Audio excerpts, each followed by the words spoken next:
But if you can keep that heart rate down, that is so important. Identifying the snake, calling the hospital or the ER before you get there to be able to let them know what bit you, how long ago it happened. And there's a specific window. I think it's supposed to be like 30 minutes, isn't it? Well, 30 minutes is the initial window. If you can get to the hospital within 30 minutes and you get that antivenom in you within 30 minutes, that is great. Mm-hmm. But ultimately, it's 3 hours. 3 hours, yeah.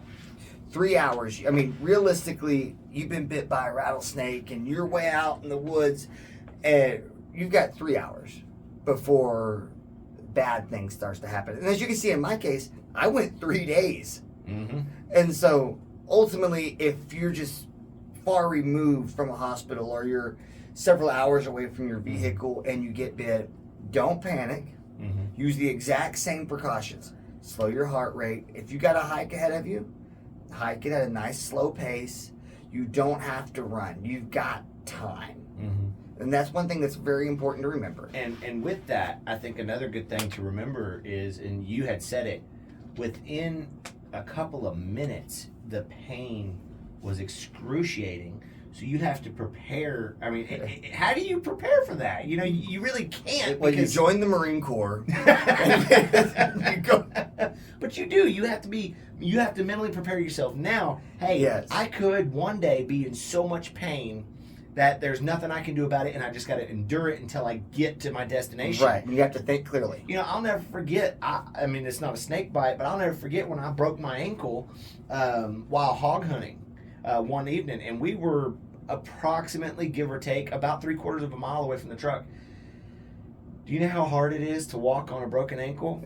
Yeah, you do, but it's so hard to walk on a broken ankle 3/4 of a mile away, going up and down hills, through the woods, through pastures, through cattle pastures at that, pastures that have been tilled up and for hay and everything else.